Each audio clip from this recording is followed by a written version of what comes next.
conferencia internacional en la cual tengo el honor y el agradecimiento hacia el doctor Jonas Freita, que nos acompaña en esta ocasión.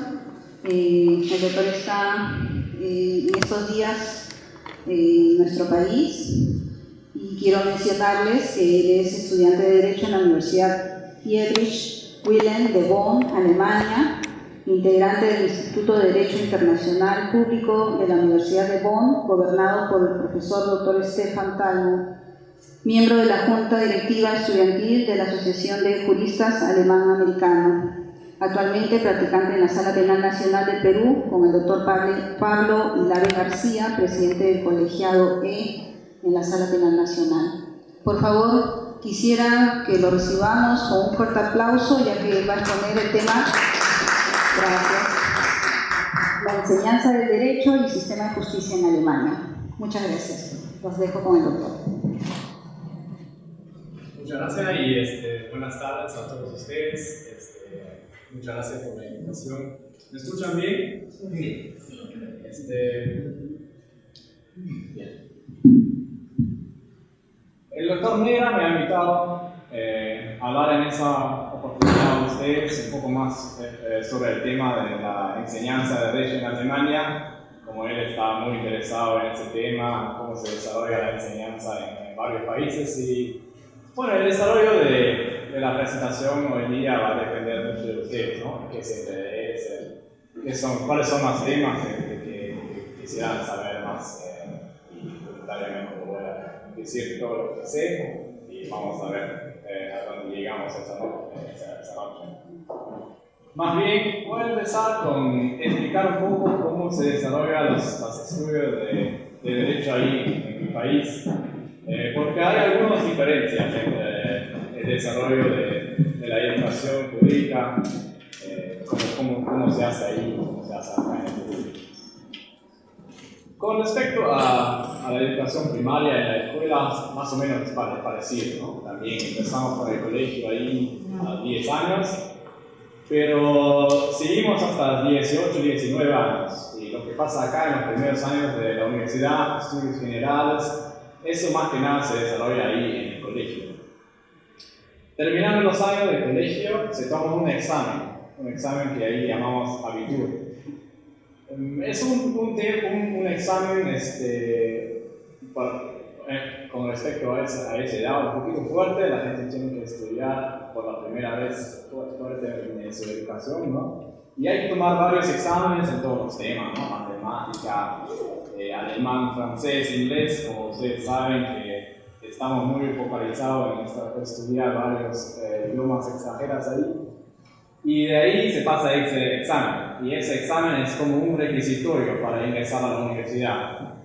Las universidades ahí en Alemania son del Estado, no es como acá, que hay varias universidades particulares, más que nada son del Estado. Y porque, como se imaginan, hay mucha gente que quiere ingresar, pero no hay tantas puestos, y por eso han desarrollado un sistema de aplicación en que primeramente los mejores estudiantes de colegio ingresan a la universidad. Y para averiguar, ¿no?, las habilidades que tienen los estudiantes, se toma como referencia el grado que alcanzan en ese examen de abitur. Cada universidad, con respecto a su capacitación de estudiantes, imponga un límite, un requisitorio. Por ejemplo, en la Universidad de Bonn, para ingresar, tienes que tener un grado de 2, en una escala de 1 a 6. 1 siendo el mejor grado, 6 el más terrible, ¿no?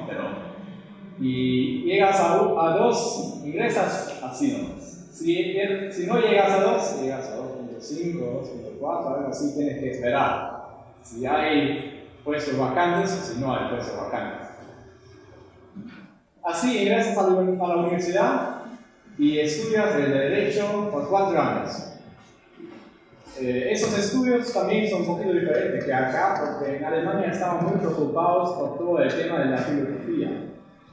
No empezamos frente con la práctica o la teoría del caso, sino empezamos con la filosofía. ¿Cuál es el derecho? ¿De dónde viene? Estudiamos, aparte de los estudios de derecho civil, penal y público, estudiamos el derecho romano. ¿Cómo lo hicieron hace unos 2000 años? ¿No? ¿De dónde viene? ¿Cuáles son los fuentes de nuestro derecho? ¿Qué hicieron los grandes filósofos, ¿no? Kant. ¿Cuáles son las impresiones que tenían ellos de la sociedad, las ideas, ¿no? Porque no sé si ustedes saben, pero nuestra Constitución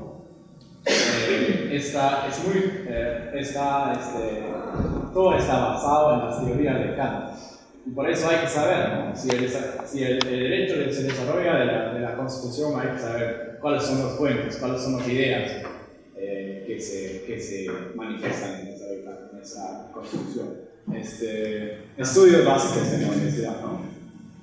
Y aparte de esos estudios básicos, derecho romano, filosofía, también llevamos los cursos clásicos, Derecho Penal 1, que sería en parte general, Derecho Civil, estudiando nuestro Código Civil, y Derecho Público, que en primer año más que nada se entierra en todos los temas de la organización del Estado. Cuáles son los órganos del Estado, cómo son los poderes, separación de poderes, cuáles son los derechos que tienen las provincias.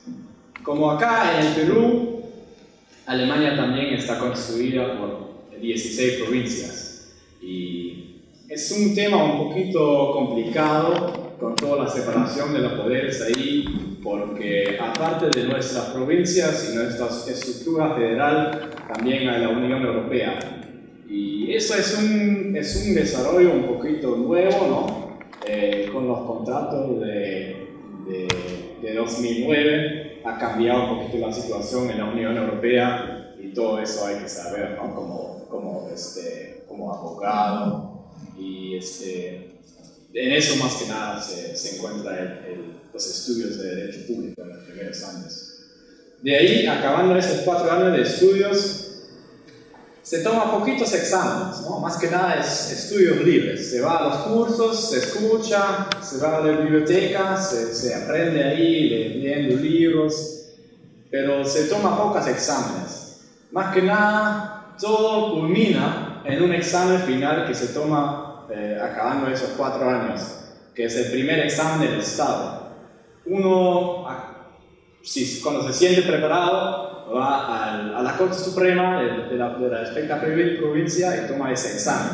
Es un examen consistiendo de 4 exámenes, cada uno de 5 horas, que es muy duro, ¿no? La gente estudia casi un año sin pausa para suceder ese examen.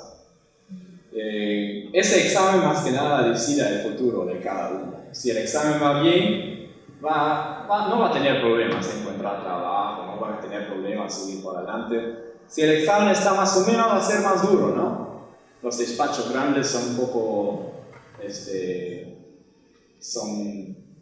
no es muy fácil ingresar ahí con un examen más o menos, ¿no? Si el examen está mal, ya peor todavía, ¿no?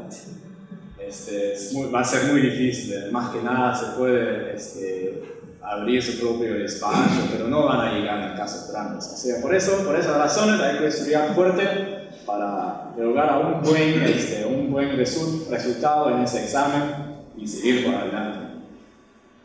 Tomando ese examen, el próximo paso son 2 años de prácticas. A ese tiempo se refiere como el referendariato. En esos 2 años hay varias escalas de prácticas que se toman.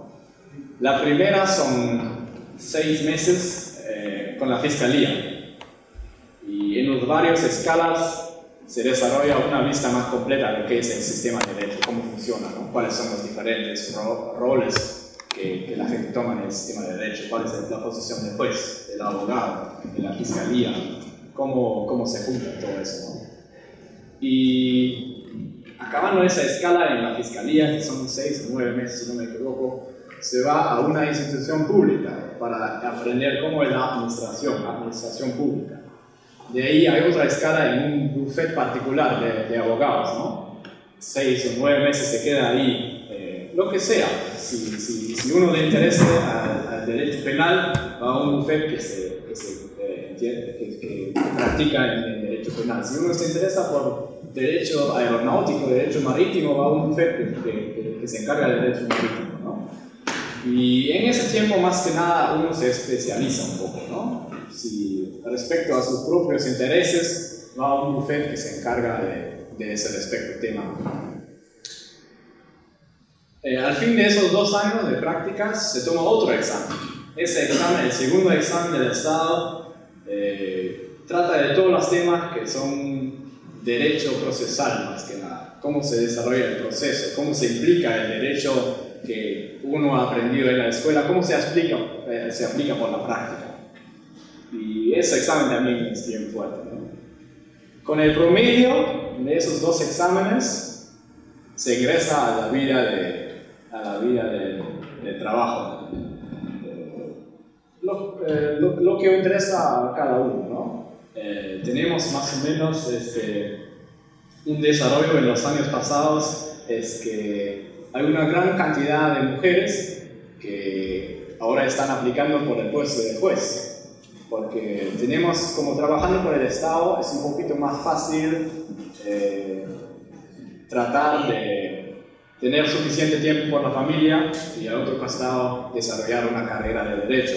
Por eso ya en Alemania tenemos una gran cantidad de mujeres que son juezas, casi unos 60-70%, hasta que el Ministerio Público o el Ministerio de Justicia ya ahora está tratando de conseguir más varones para la carrera de ser juez.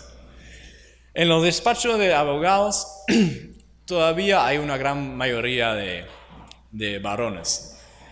Simplemente por la razón que es más difícil tener suficiente tiempo por la familia, ¿no?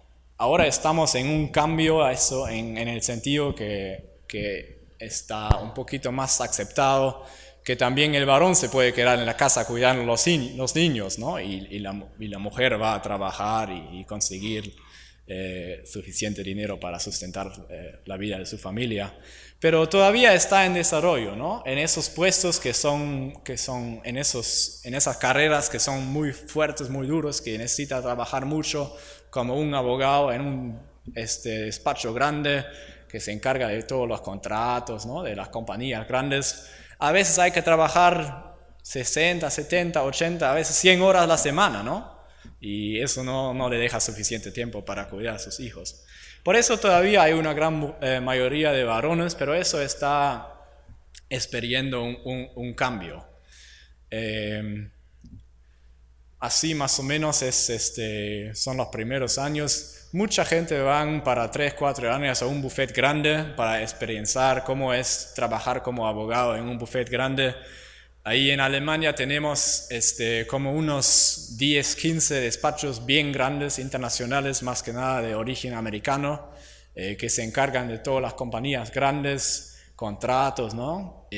Cuando una empresa compra a otra empresa, todo averiguando los precios, de eso se encargan esos despachos grandes y son una buena oportunidad para realmente aprender, porque a veces le mandan por otro sitio, puedes trabajar en Nueva York unos 2 años, si uno quiere ir a Asia, tienen sus despachos allá, es muy fácil manejarse y moverse por todo el mundo, por eso tiene una gran fascinación, ¿no? Y primero la gente van ahí, cuando ya llegan a sus 30, 35 años, ya tienen tienen una edad un poquito más avanzada y dicen, ya, 100 años trabajo, 100 horas de trabajo en la semana, ya me parece mucho, ¿no? Y se van a unos trabajos que son un poquito más tranquilos, como en una empresa, compañía, ¿no? Como todas las compañías tienen su propio despacho de abogados, ahí se trabaja un poco más tranquilo. Con respecto a la carrera del Estado, también hay varias oportunidades, ¿no? Aparte de juez. Hace unos 4 o 5 meses me han invitado para visitar la Banco de la Nación.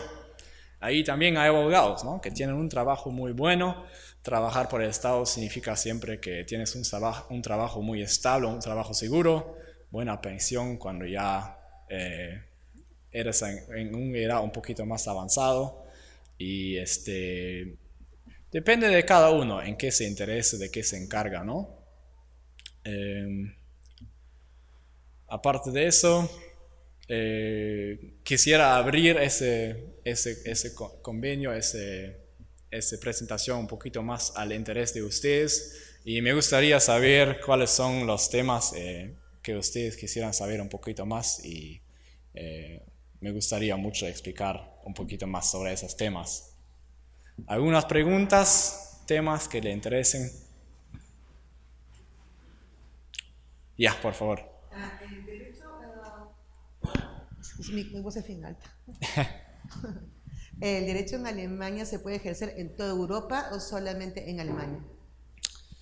Con respecto al derecho mismo, son muy parecidos por ejemplo, en el derecho civil, son muy parecidos con el derecho civil de Suiza, de Austria.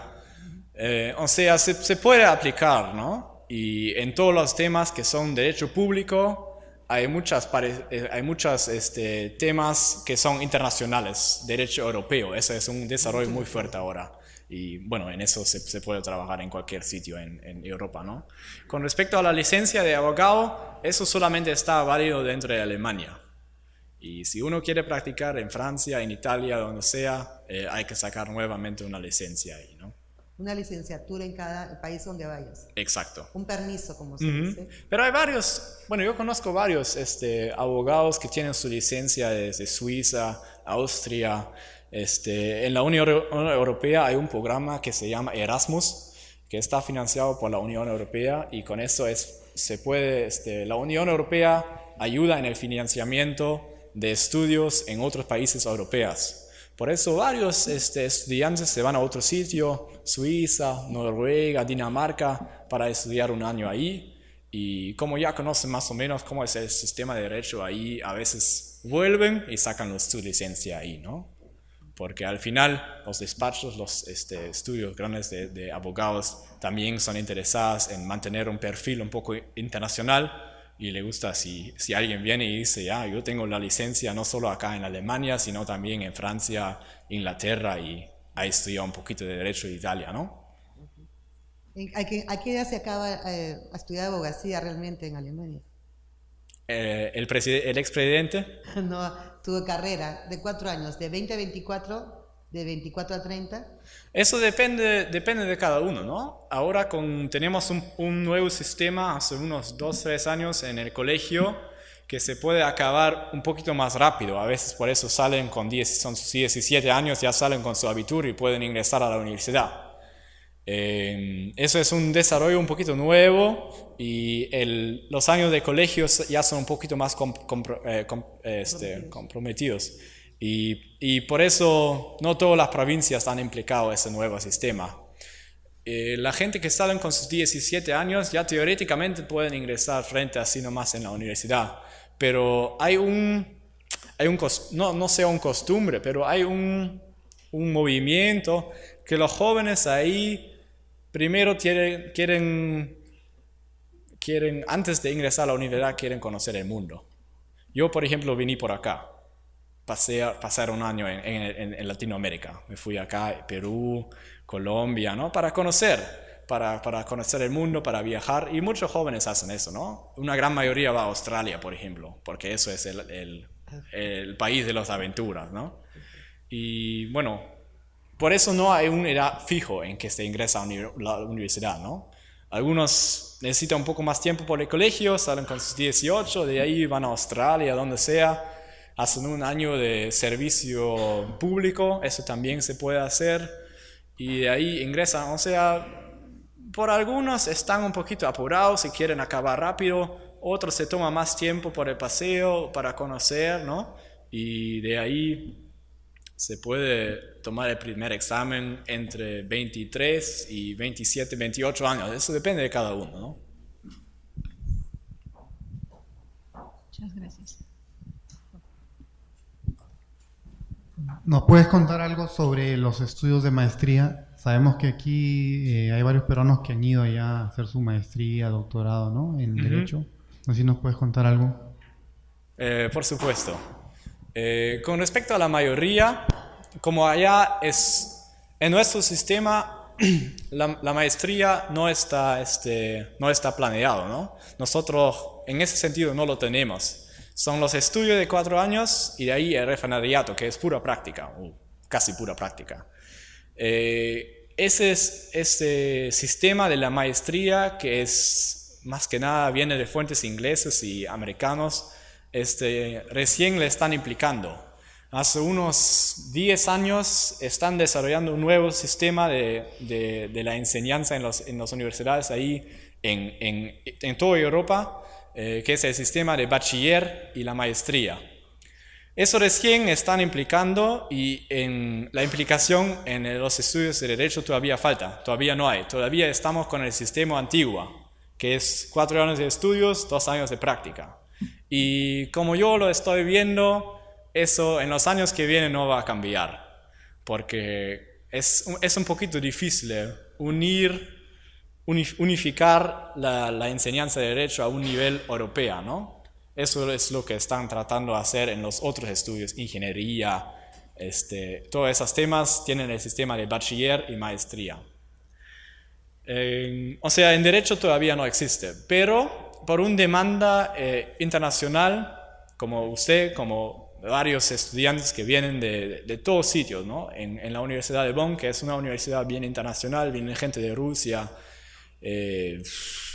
Polandia, Ucrania, tengo un colega de Colombia, o sea, vienen de todos sitios y más que nada una buena forma para empezar a estudiar ahí será una maestría. Por eso ya hace unos años varias universidades tienen un programa de maestría que en todas maneras no es tan desarrollado como en Inglaterra, por ejemplo. Pero sí existe y se lleva los cursos que llevan todos los otros estudiantes, o sea, hay que saber inglés, hay que saber alemán. No tenemos programas, bueno, hasta que yo sé, no tenemos programas internacionales que simplemente se desarrollan en inglés. Y eso será el primer paso para ingresar. Y de lo que yo sé de mis colegas internacionales, siempre llevan 1 año de maestría ahí antes de empezar con su doctorado. Con respecto al doctorado, como yo trabajo ahí en el Instituto de Derecho Internacional, hay una gran posibilidad para hacer eso. En donde yo trabajo es un colegiado muy internacional. Tenemos gente de Brasil, estudiantes de México, de Colombia, y vienen para hacer su doctorado y nosotros estamos muy interesados en lo que hacen, lo que traen de su país en conocimiento del derecho, ¿no? Y por ejemplo, mi colega de Colombia hace su doctorado sobre temas de arbitraje y eso es un tema muy internacional, ¿no? No hay que saber nada de derecho alemán necesariamente para desarrollar ese doctorado. O sea, sí hay una buena posibilidad y si usted está interesada, sigue nomás, hay varias posibilidades. ¿Otras consultas? Ya.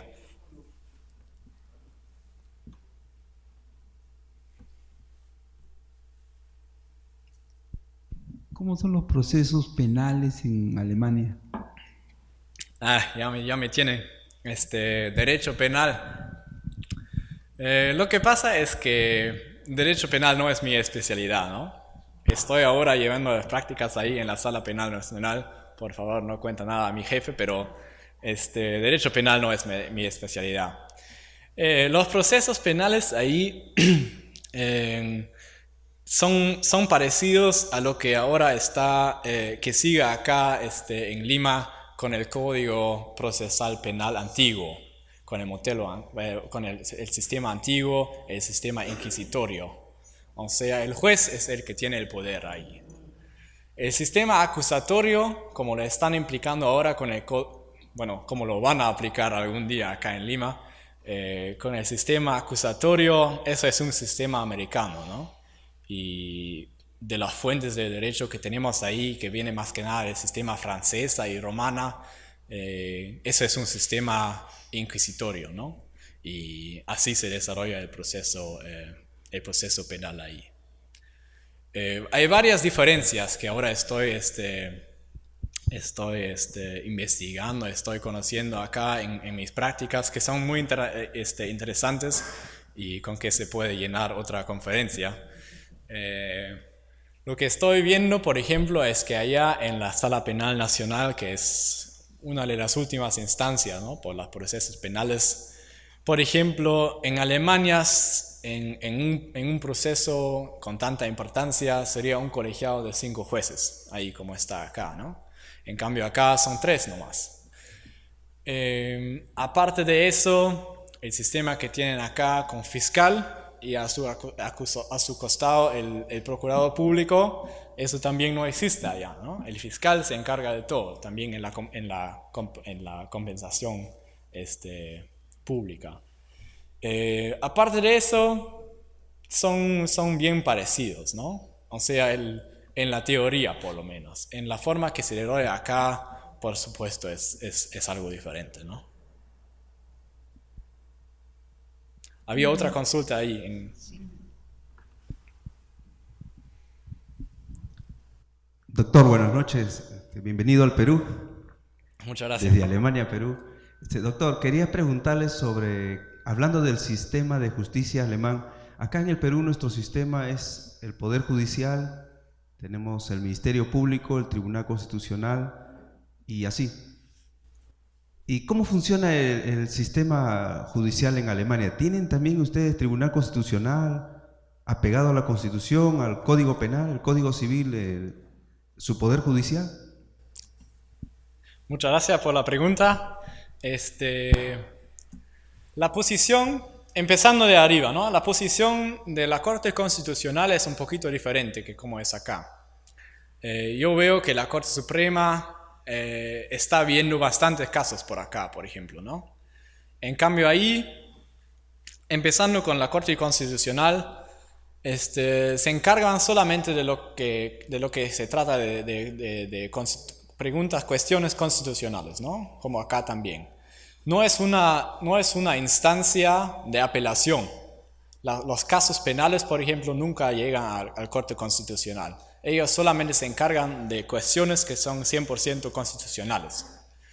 Aparte de eso, la Corte Suprema, que también tenemos, es la última instancia por todos los procesos que son civil, penal y público, ¿no? Tienen sus colegiados que se encargan de los procesos penales, procesos públicos, procesos civiles. Aparte de eso, tenemos otra instancia que son los cortes de la Unión Europea. Hay 2 sistemas ahí. Hay la Corte Europeana en Francia, que se encarga de derechos humanos.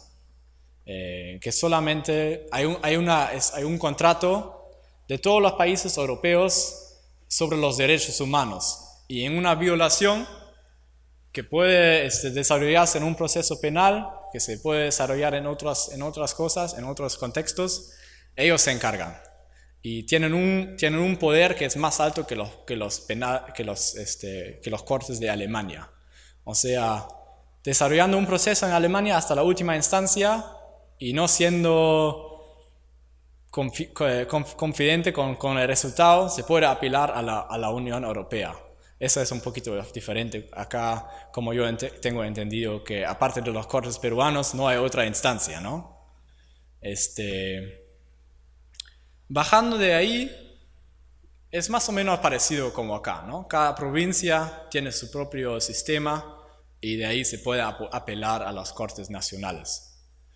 De repente usted puede precisar la pregunta un poquito más si quiere saber sobre algunos detalles, y voy a tratar. Claro, doctor. Hablando especialmente, por ejemplo, de Berlín, de Bonn, recuerdo que hubo un caso por ejemplo, por decirle, en el caso de la famosa muralla de hierro que había en Alemania, que dividía tanto occidental como la federal, los que querían pasar transgrediendo surcaban eso, algunos morían, otros los agarraban y los llevaban presos. ¿Cómo tomaba eso el Poder Judicial en esa zona para poderlo tipificar como delito de usurpación, creo, o invasión de territorio, ¿no? En ese caso.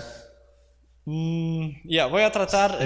las penalidades, ¿no? En ese sentido de cómo se lleva a cabo el sistema de eso, o son la corte militar, tienen corte militar, creo que eso. No. Entonces, ¿cómo llevaría a cabo? Porque dice que los militares de Alemania cuidaban la zona de frontera prácticamente y le llamaban la cortina de hierro, y los que morían, y los que vivían los agarraban y los metían presos. ¿Cómo juzgaba eso el Poder Judicial de Alemania? Lo que pasa es que esa situación, ¿no? La separación de Alemania en dos partes, era una situación absolutamente extraordinaria y no tiene nada que ver con el sistema de justicia como es ahora, ¿no? Los procesos penales que se desarrollaban en esa época son un poquito extraños, ¿no? Un poquito extraordinarios. Por eso y por el tiempo que había pasado desde esos años, es un poquito difícil para mí explicarlo ahora con respecto a cómo se desarrolla el sistema de justicia ahora. Lo que es una cuestión bien difícil que nos preocupa hasta hoy día es la pregunta: ¿cómo justificar que ciudadanos alemanes han matado a otros ciudadanos alemanes que quisieran salir de la zona del este, ¿no? Así, de la zona ocupada por Rusia y la Unión Soviética? Hasta ahora estamos preocupados porque lo que ellos hicieron, cuidar la frontera y matar a la gente que quisieran cruzar en el derecho de la zona, de la zona ocupada, no era un delito, ¿no? Ellos hicieran lo que era su trabajo, cuidar la frontera. Cuando Alemania en 1989 ya fue un país unida, había un juicio para ver si hay culpabilidad o si no hay culpabilidad. Y era bien difícil justificar detener a esos militares que han cuidado la frontera y que han matado a la gente, porque lo que hicieron no era delito, pero para nosotros, nuestro sentido de derecho, eso era malísimo, ¿no? En esa zona zona soviética no habían derechos humanos, ¿no? La gente no vivía en libertad. Habían pocas medidas económicas, la gente vivía en pobreza, y con los servicios de inteligencia que desarrollaban un trabajo ahí bien fuerte y una influencia bien fuerte, la gente vivía bien asustada y mucha gente quería fugar del país, y lo que hicieron, fugarse por otro sitio, era bien entendible para nosotros. Y por eso la razón que el juez implicaba en su sentencia para detener a ellos era de que, sin respecto a la ley aplicable, eso era una violación de los derechos fundamentales, que no tienen, y esos derechos fundamentales humanos no tienen que ser escritos, eso está en cada uno de nosotros. Y en una violación de eso, detení pues a esos militares de la zona soviética. Pero era una situación muy extraordinaria, ¿no? Bien, ¿alguna otra pregunta, por favor? Usted mencionó sobre que se trabajaba 100 horas por semana, ¿no? Sí. Un promedio, ¿no? Sí, bueno, en esos despachos grandes es así a veces.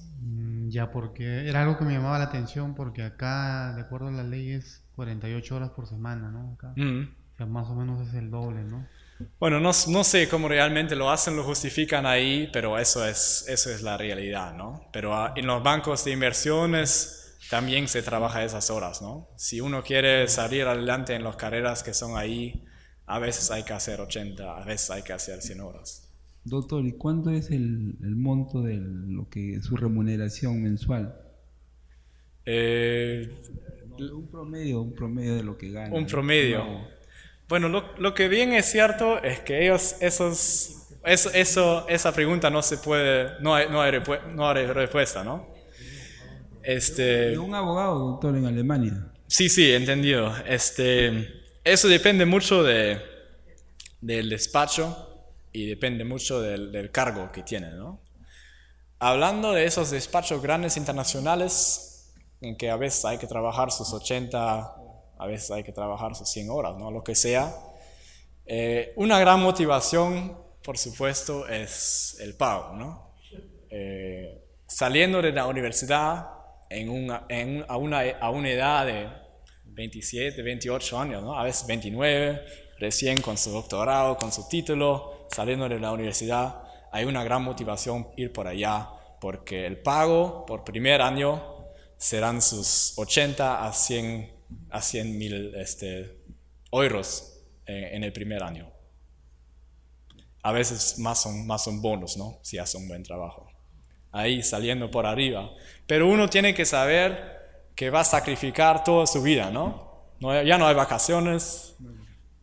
Bueno, se puede salir con clientes en la noche, pero ya no hay tiempo para relajarse y ver la tele, ¿no? Esos años son bien duros, por eso explicaba antes que la mayoría hace eso unos 3, 5 años y ahí dicen que ya no vale la pena ni el dinero, me voy por un sitio un poquito más tranquilo. Sin embargo, hay gente que llevan esa carrera, que trabajan fuerte y cuando sean socios ya es un poquito más tranquilo, ¿no?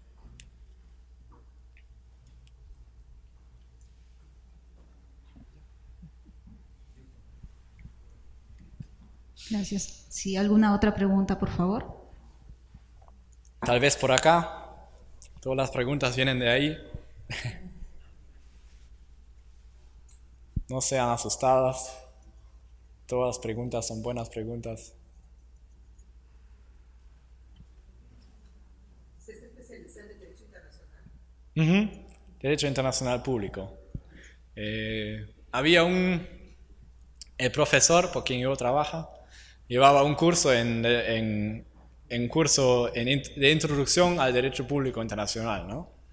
Y él lleva, profesor Talmón, y él tiene, como aparte de la enseñanza que hace, él tiene varios clientes internacionales, ¿no? A veces le llaman, acá estoy el jefe del poder ejecutivo de Saudi Arabia, tenemos ese problema con nuestros vecinos, ¿qué vamos a hacer, no? Tiene un proceso en África, por ejemplo, en ese caso son 2 países que antes eran ocupados por Alemania y Francia, creo, eran colonias.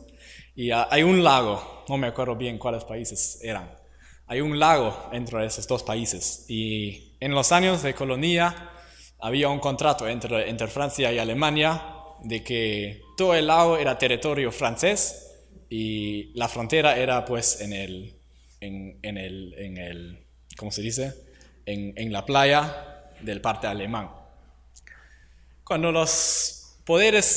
Alemania y Francia, los poderes coloniales se fueron, hace unos 50 años, ya se quedó ahí, ¿no? Y los pescadores de cada frontera empezaron a pescar en ese lago. Hasta la mitad, ¿no? Ellos hicieron un contrato, cada uno puede pescar hasta la mitad y así será. Unos 5 años atrás, unos geólogos han encontrado una gran cantidad de petróleo abajo de ese lago. Millones, ¿no? 1.000 millones, ¿no? Lo que sea. Una gran cantidad de petróleo. Y ahora las grandes compañías de petróleo se están preguntando a quién hay que pedir concesión para sacar ese petróleo. ¿Qué está válido? ¿El contrato que hicieron los pescadores o el contrato que hicieron los poderes coloniales en 1800, 1700, lo que sea, ¿no? Y esas son preguntas de derecho público internacional, ¿no? Contratos entre países, costumbres, ¿no? El derecho internacional público, más que nada, son costumbres, como lo hicieron en los años pasados. Y el derecho público internacional es muy relacionado con ciencias políticas, con la historia, con ciencias humanísticas, todo eso, y eso es que me motiva y que me interese en ese espacio. Algo así. Así hay varios casos, ¿no? Por ejemplo, ahora con la situación que se desarrolla en nuestra frontera este, Ucrania y Rusia, también hay varias cuestiones de derecho público internacional, de la intervención con el grupo subversivo de la IS, ahí en Irak también hay varios Eso es un brazo del derecho público internacional a que nos referimos como derecho humanístico, ¿no? ¿Y de acá en Perú hay otros países también a recibir algún tipo de charlas, ver cómo es ese tema en Sudamérica? Bueno, ahora es una oportunidad acá que toma espontáneamente, pero como estudiando el derecho, con un focus al derecho público internacional, por supuesto hay que ir por otro sitio para conocer, ¿no? Por ejemplo, hay que ir a Bélgica para conocer cómo es el poder ejecutivo que está ubicado en Bruselas, en Bélgica, de la Unión Europea. Y por eso también es muy interesante para mí estar acá, aprender cómo se desarrolla el sistema de la justicia por acá. Como ahora está en las noticias, también el Perú tiene sus problemas de derecho público internacional con la frontera de Chile. Así se desarrollan problemas de derecho público internacional en todos sitios, ¿no?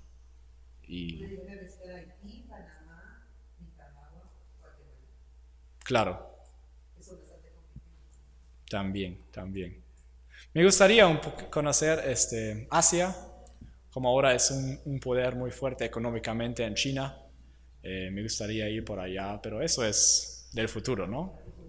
Primero hay que volver a Alemania a seguir estudiando. ¿Algo más que le interese? Por favor.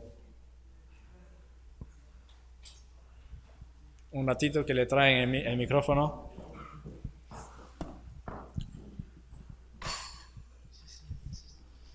En primer lugar, buenas tardes, doctor. Buenas tardes. Quisiera hacerle una pregunta que me ha sembrado incertidumbre en su momento. ¿Cada cuánto tiempo se elige a los magistrados allá en Alemania? ¿Y cómo es su forma de elección? ¿Qué funciona allá? ¿Cómo? Buena pregunta. Como acá, el camino para ser magistrado puede ser varios caminos, ¿no? Allá, por ejemplo, en la sala penal hay varios magistrados que antes eran abogados o antes eran fiscales. Eso también es una práctica que se ve mucho ahí, ¿no? Para ver el juicio de varios ángulos. Sin embargo, se puede entrar en la carrera de magistrado así frente. Terminando sus estudios, se puede entrar en el trabajo del Estado para ser magistrado. En este camino, primeramente se ingresa a un corte de primera instancia.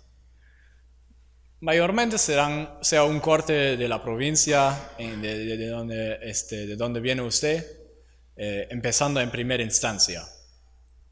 El promedio de trabajo me imagino que sea unos 55 horas la semana, o sea, mucho más bajo que en los despachos grandes, pero tampoco no es fácil, ¿no? Es bastante trabajo y cuando uno no conoce bien, bueno, en los primeros años con poca experiencia, los trámites duran más tiempo, ¿no? Con más experiencia se lleva un poquito más rápido y puede ser que se acabe en 40-45 horas la semana.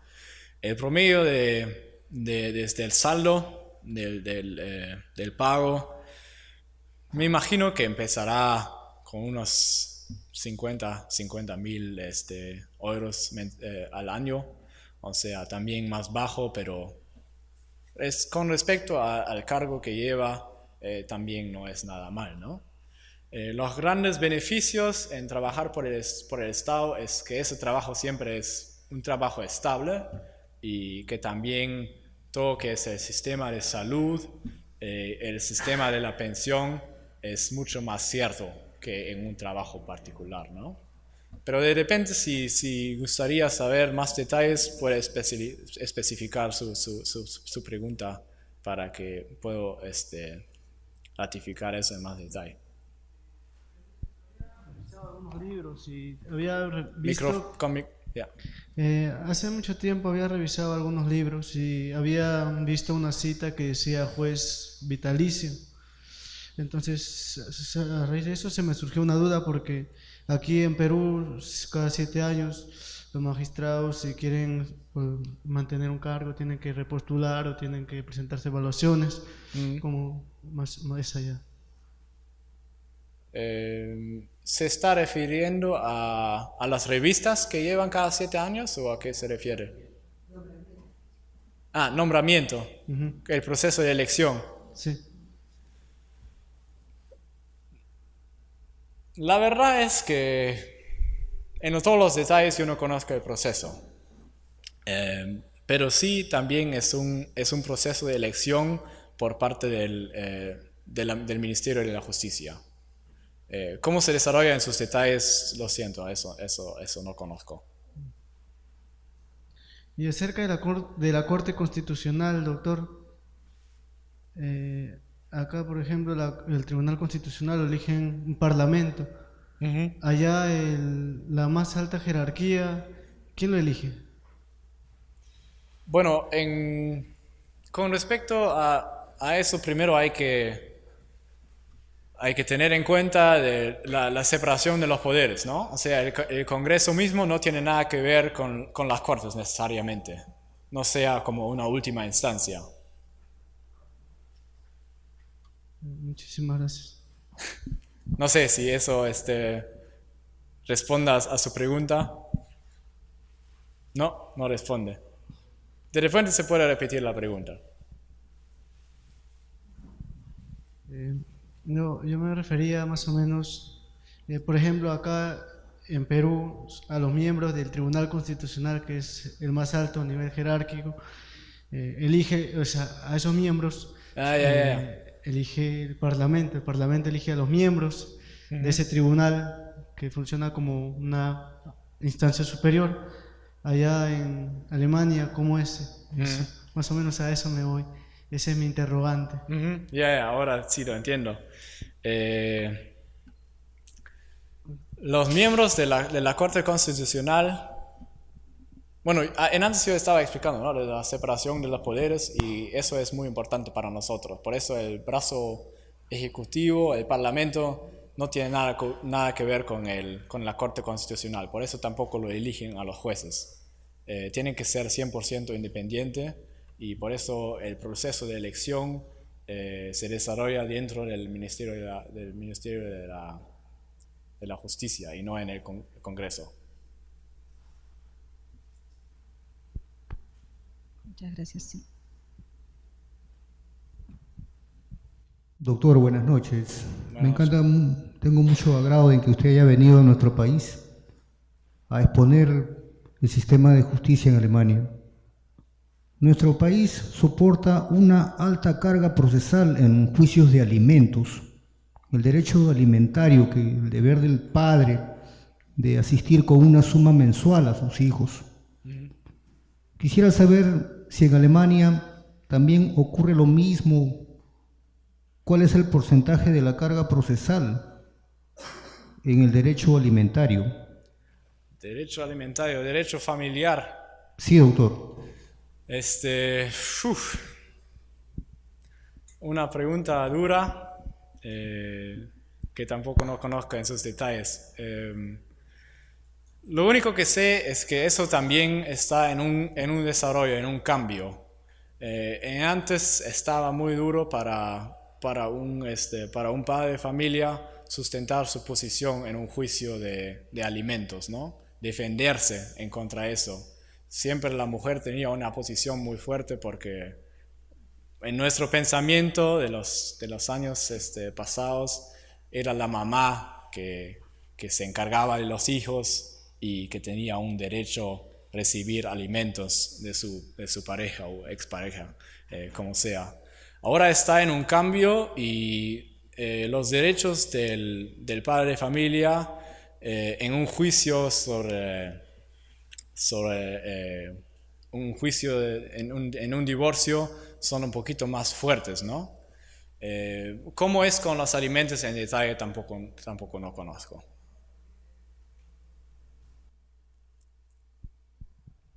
Doctor, tal vez la conciliación también se aplica en Alemania en este aspecto del derecho de alimentos. Tampoco. ¿No? Lo siento, eso. Derecho familiar es una especialidad que no se lleva durante los estudios generales, solamente en sus bases, ¿no?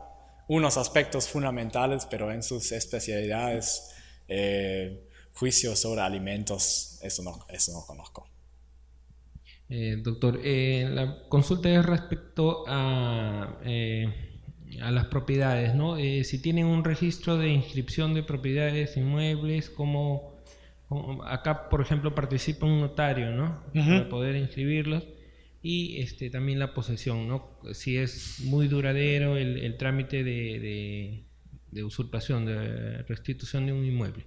Sí, lo que yo creo es que el sistema de esa inscripción en mi país y acá en el Perú son muy parecidos, ¿no?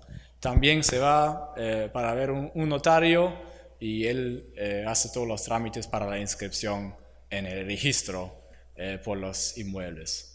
Esos son casi iguales. Creo que el proceso de elección para ser notario es un poquito diferente, es un camino bastante duro para ser notario ahí. Solamente unos 5 o 10% de los abogados mejores puede ingresar al examen para ser notario. De repente eso es un poquito diferente. Yo sé que en los Estados Unidos es mucho más fácil ser notario, ¿no? Casi cada abogado al mismo tiempo es notario. No sé cómo se lleva acá.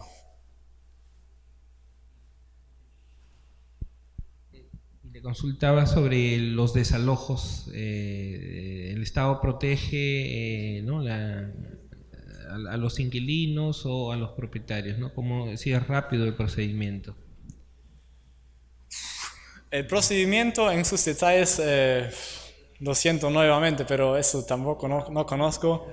Lo que puedo decir es que los problemas que acá se ve con la gente que, por ejemplo, van por acá a Lima para buscar un nuevo lugar para vivir, ¿no?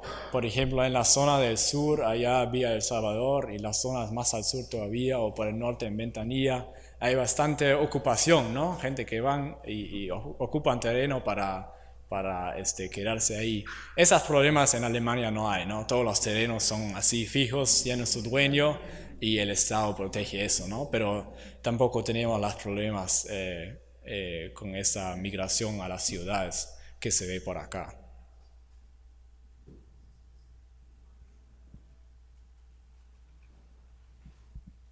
Muchas gracias. ¿Alguna otra pregunta?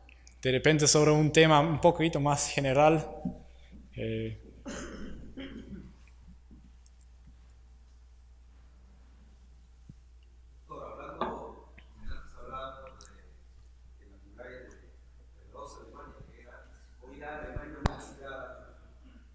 ¿Cómo hace el doctor de Derecho para poder ingresar a la Comunidad Económica Europea en la rama de Derecho? Es decir, en la parte donde hay los tribunales y los abogados que defienden algunos casos ahí dentro de la Comunidad Económica Europea, que es la Unión Europea. Sí, ya, tiene razón. Ya no es la Unión Económica, así era antes, ¿no? Cabón, solamente una unión sobre los brazos económicos del Carbón de Piedra.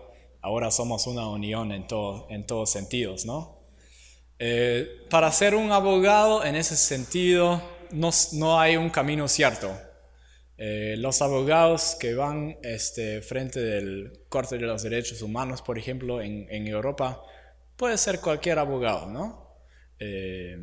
Ahora en las universidades hay un gran focus en todo el sistema europeo, cuáles son los temas con que se preocupe la Unión Europea en ese momento. Y hay varios abogados que se especializan en ese tema, pero no hay un requisitorio, no hay una licencia que hay que sacar para trabajar en un contexto europeo.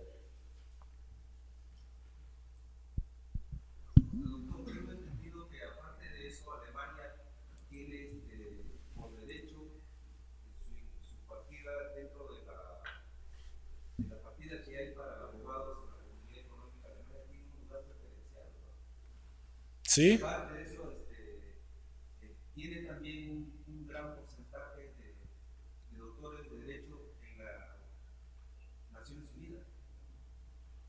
y especialmente en la rama de lo que es la Comisión de Derechos Humanos y en el Tribunal de Justicia. Bueno, parece que usted tiene más información sobre eso que tengo yo. Pregunto si es cierto eso y sus miembros son activos allí o no. Yo sé que son activos, pero de los detalles que aparentemente conoce usted, no he escuchado nada. Como a veces los diarios informan sobre esas cosas, yo le preguntaba si es cierto. No sabía que los diarios acá informan sobre eso, pero puede ser. Doctor, una pregunta relacionada con el tema que nos ha convocado. ¿Usted conoce algún caso? Estaba viendo en internet una página alemana que habla sobre la revalidación del título profesional para profesionales que emigren, ¿no? ¿Usted conoce algún caso de algún abogado extranjero que haya emigrado o que haya convalidado su título de abogado en Alemania? ¿Conoce algún caso? Lo que bien es cierto es que es mucho más fácil sacar o cambiar su título del extranjero para un título alemán si usted origen de un país europeo, ¿no? Hay un trámite justamente para eso, se lleva un examen y cambian su título por un título alemán. Hay un hueco en ese sistema que gente de varios países que no son europeas van a Inglaterra. Y en Inglaterra se puede estudiar por 2 años, si no me equivoco, para sacar el título de abogado como solicitor, que no es un abogado, como explicación, que no es un abogado que puede entrar en un juicio, sino es un abogado, exacto, un asistente. Muchas gracias. Y eso, tomando ese examen, también se puede cambiar en un título de abogado en Alemania, que será un poquito un trámite, un hueco en ese sistema, ¿no? Aparte de eso, es difícil cambiar su título, por ejemplo, un título peruano por un título alemán, ¿no? Porque el sistema de enseñanza es diferente, el derecho es diferente, y para saber todo eso había que estudiar nuevamente ahí, ¿no?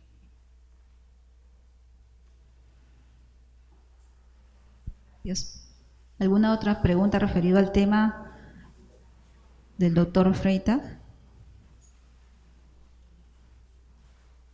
¿No? ¿Alguna otra cosa adicional que usted guste agregar? Me parece que todo nos ha explicado respecto a lo que es la enseñanza del sistema de justicia. Espero que la gente ya no son aburridos y quieren ir a su casa, pero sí. Bueno, estoy abierto por todas las preguntas que hay. En la sala penal ahí, por ejemplo, había la pregunta, porque ahí se encarga de todos temas que son terrorismo, ¿no? Y contó la historia que tenía acá con el movimiento del Sendero Luminoso.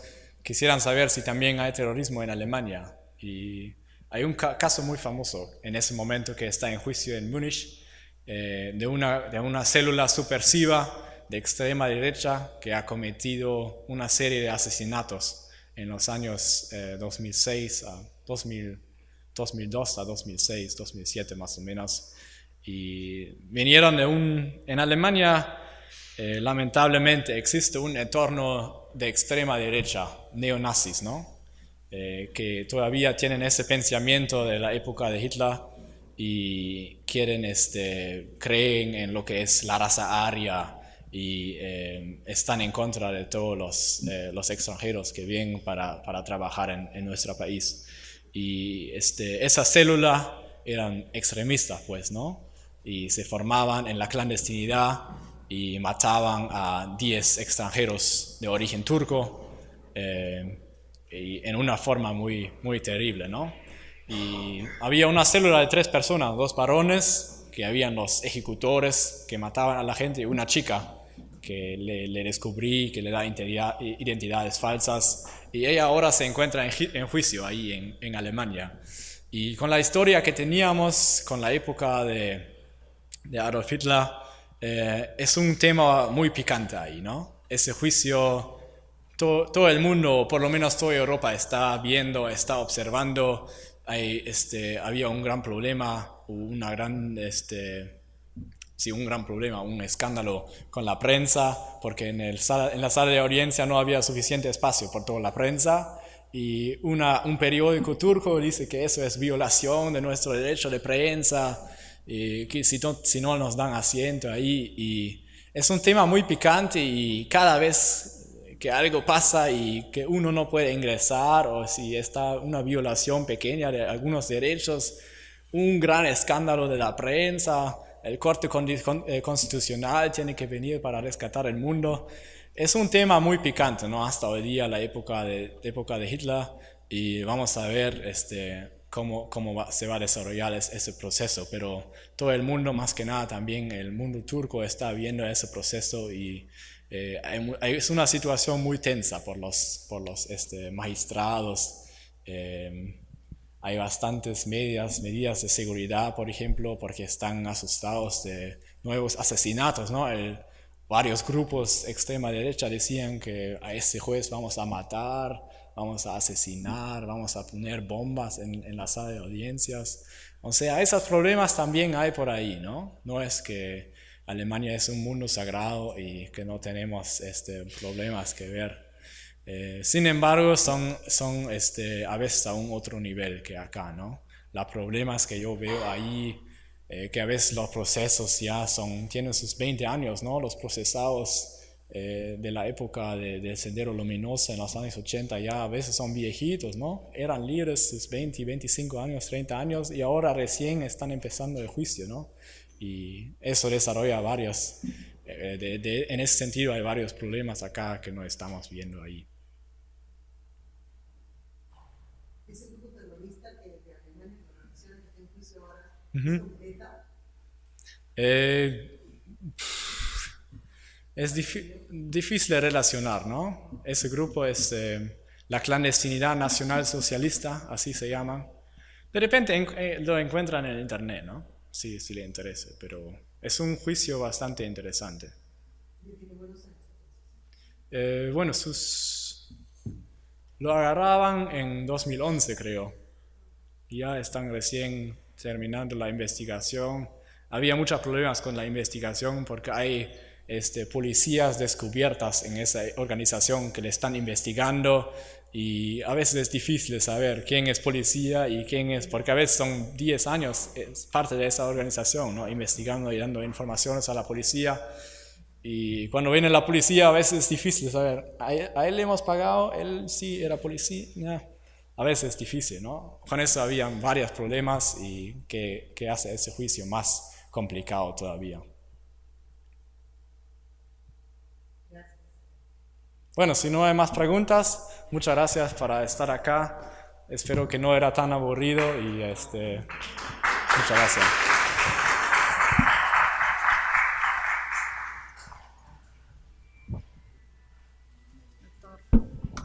Quiero agradecer a nombre del doctor José Antonio Neira Flores esta valiosa intervención, esta importante disertación del doctor Jonas Freitag, y como agradecimiento hacerle entrega de un certificado expedido por la Escuela de Formación de Auxiliares Jurisdiccionales de la Corte Superior de Justicia de Lima. Por favor, les pido un fuerte aplauso para despedir al doctor Jonas.